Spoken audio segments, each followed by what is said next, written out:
Et quand la tristesse arrive, je sais tu es là, toujours près de moi.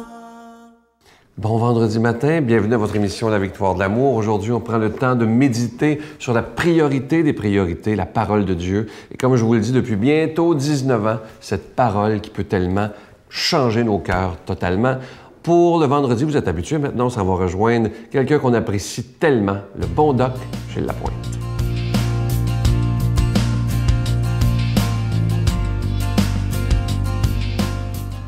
Bon matin, chers amis. Le sujet dont je vais vous parler ce matin, on pourrait en parler pendant des heures. Vous voyez le volume à l'écran qui s'appelle « Is it worth dying for ?» Est-ce que ça vaut la peine? Est-ce que ça vaut la peine de se faire mourir? Le docteur Barbara Brown, qui est une spécialiste aux États-Unis, elle dit actuellement que 85% des maladies sont secondaires au stress. Selon le docteur Elliott Robert, que je connais, il est décédé maintenant, et il dit, il a fait un infarctus, lui, à 40 ans, puis il dit, la règle numéro 1 concernant le stress, il dit, ne transpire pas pour des niaiseries, parce qu'en ce bas monde, c'est ça qui nous mène actuellement, et il y en a trop. Et dans ce volume, il prouve aux gens que le stress négatif est un facteur numéro 1, le facteur numéro 1 qui contribue à rendre les gens malades. Oui, la mort d'une personne proche, une perte d'emploi, un divorce, une maladie, ça, mes chers amis, ce sont de vrais stress. Mais quand on parle des stress négatifs, ceux qui rendent des gens malades aujourd'hui, les M-niaiseries, la vitesse, les mauvaises habitudes, et selon le docteur Elliott, il dit le stress, c'est l'épice de la vie ou c'est le baiser de la mort. Alors, il faut changer ces mauvaises habitudes.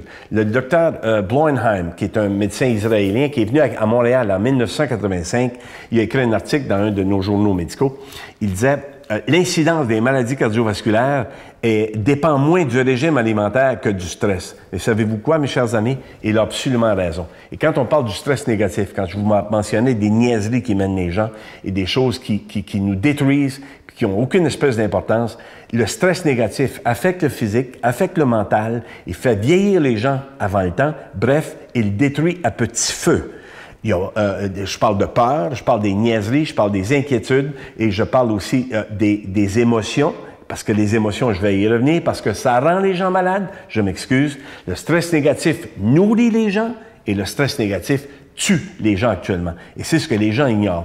Et j'ai fait rire de moi il y a 20-25 ans quand je disais aux gens, la première cause de divorce n'est pas le mariage, et bien l'argent. Mais si on regarde, mesdames, messieurs, la revue de l'actualité de mars 2008, le titre, c'était « Amour et argent ne font pas bon ménage ». Et on prouvait dans l'article que la cause numéro 1 de stress était quoi? Ou de divorce, c'était l'argent. Alors, quand on dit aux gens, la vie est courte et on meurt longtemps, c'est ce que je voudrais que vous reteniez ce matin. Alors, quand on est capable, quand je vous dis d'être capable de changer des choses, de prendre une respiration, la prière, priez, calmez-vous les nerfs. Ma mère le faisait, je vais y revenir à un moment donné. Méditer, aller marcher dans la nature, prendre de l'air. C'est pas pour rien qu'on vous dit ça, parce que c'est des éléments santé qui sont souvent bien mieux qu'une seule pilule. Tout ce que je fais avec vous autres, je veux juste vous faire réfléchir. Je ne veux pas vous donner des conseils, des choses extraordinaires. Je veux juste vous faire penser et songer à des choses. Alors, je vous dis bonne journée, à la semaine prochaine. Notre Père qui es aux cieux, que ton nom soit sanctifié, que ton règne vienne, que ta volonté soit faite sur la terre comme au ciel. Donne-nous aujourd'hui notre pain de ce jour. Pardonne-nous nos offenses, comme nous pardonnons à ceux qui nous ont offensés.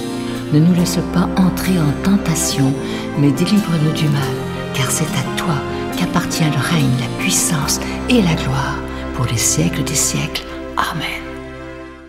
Si vous avez écouté l'émission de dimanche dernier, vous savez que toute la semaine, ce sera une semaine spéciale pour la Victoire de l'amour. C'est la semaine du pari du cœur, où on parie tous ensemble qu'il est possible, même dans un monde qui est parfois difficile, de garder ces émissions en ondes. Je l'espère pour encore des dizaines et des dizaines d'années. Vous savez que bientôt, ça fera 19 ans. Alors, nos bureaux sont ouverts exceptionnellement toute la semaine, dès 5h30 le matin. Alors, dès qu'on se quitte, ils sont ouverts jusqu'à 4h l'après-midi. Pour recevoir vos dons, je vous remercie d'avance. Évidemment, vous recevrez aussi un reçu pour fin d'impôt et c'est une belle façon de faire un petit cadeau de Noël au Seigneur en disant « Je vais te faire un petit don pour que ta parole soit annoncée. Je vous rappelle que le cadeau du mois, je suis tellement content, le CD exclusif de Jean-Marc Chaput qui a été fait spécialement pour la victoire de l'amour. C'est le titre « Jamais seul ». Vous allez aimer ce CD-là, c'est incroyable et vous le retrouverez jamais en magasin. C'est avec un don de 25 $ et si vous en voulez deux, avec un don de 40 $. Et je vous rappelle aussi que l'Ange de Noël est toujours disponible. Je vous donne l'adresse, la Victoire de l'amour, casier postal 120,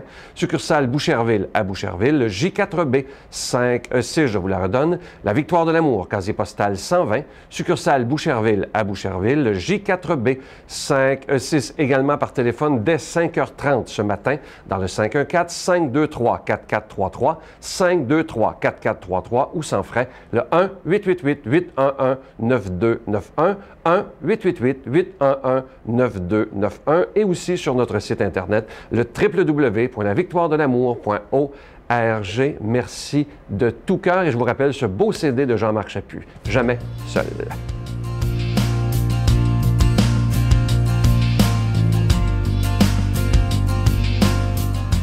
Mon Dieu, donnez-moi la sérénité d'accepter les choses que je ne peux changer, le courage de changer les choses que je peux et la sagesse d'en connaître la différence. Amen. Aujourd'hui, on s'en va rejoindre notre passionné de la parole de Dieu. Vous le reconnaissez, l'abbé Robert Lemire.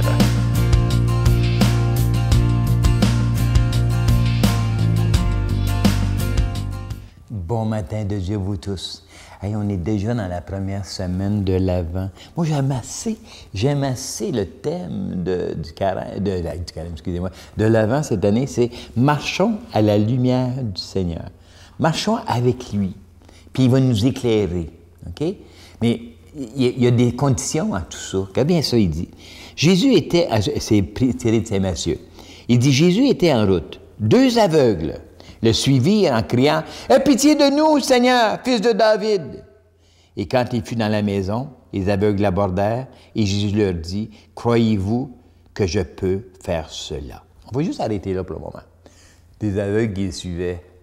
Ça n'a pas d'allure. Non, non, c'est un aveugle. Mais il fait pour te suivre. Je me suis posé cette question-là en regardant tout ça. Puis j'ai regardé, puis il était si aveugle que ça. Parce qu'ils ont crié « Hey, fils de David! » Donc, comment on fait pour reconnaître quelque chose? On ne les reconnaît pas avec les yeux, on reconnaît avec le cœur. Puis déjà en partant, moi, je suis tombé en amour avec ces aveugles-là, parce que les autres, ils avaient découvert le Christ, fils de David, mais ils ne l'avaient pas vu, ils l'avaient senti, ils l'avaient vécu avec ce qu'ils étaient. Hein? Donc, ils avaient vécu dans leur spiritualité. Fait que là, il dit... Puis tu as remarqué, ils l'ont suivi. Le Seigneur, il n'a pas guéri là. Il est rentré dans la maison. Puis ils l'ont suivi. Donc, ils ont pris le risque, ils ont cru en lui. Même s'ils ne l'avaient pas guéri tout de suite, ils ont cru en lui. Et puis, ils ont marché, puis ils l'ont suivi.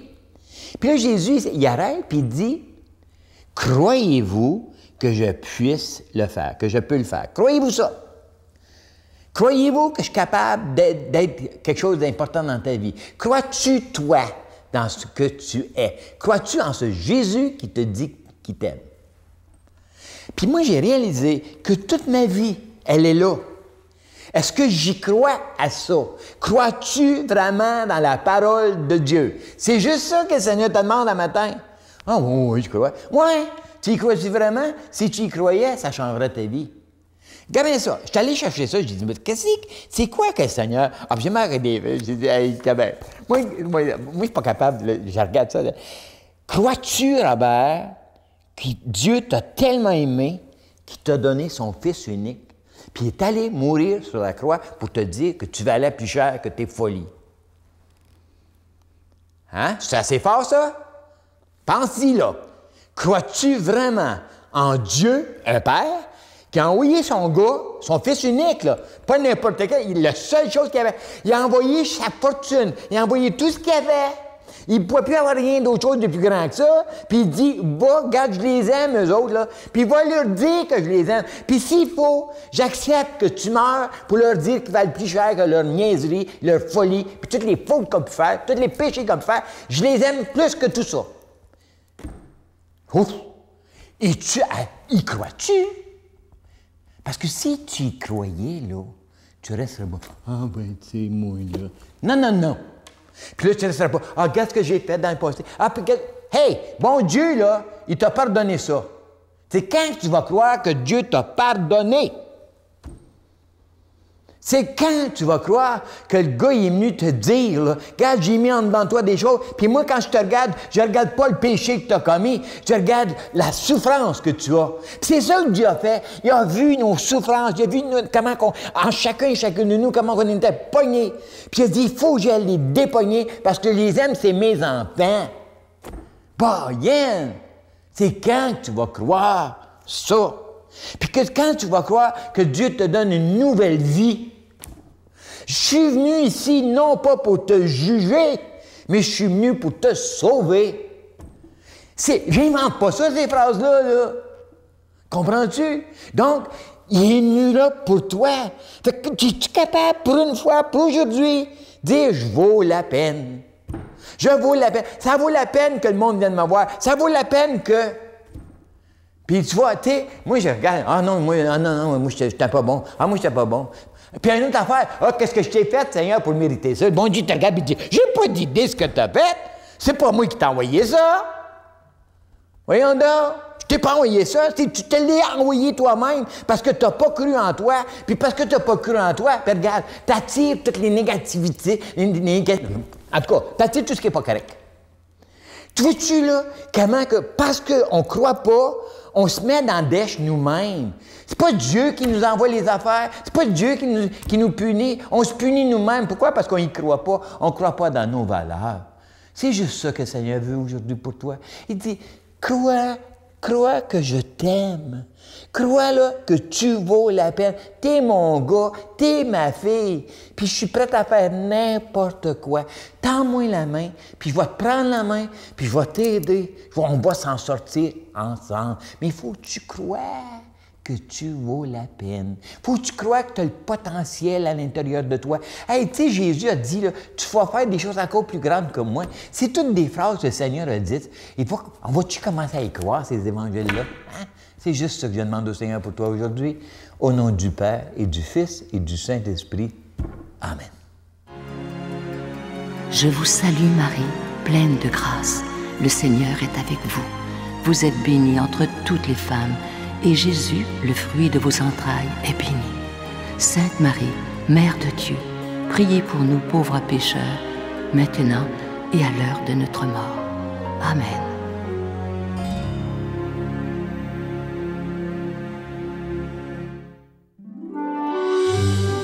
La Victoire de l'amour vous invite à vivre un pèlerinage en Italie à la rencontre de Saint François d'Assise et du pape François, en compagnie de l'abbé Robert Lemire et de Sylvain Charon.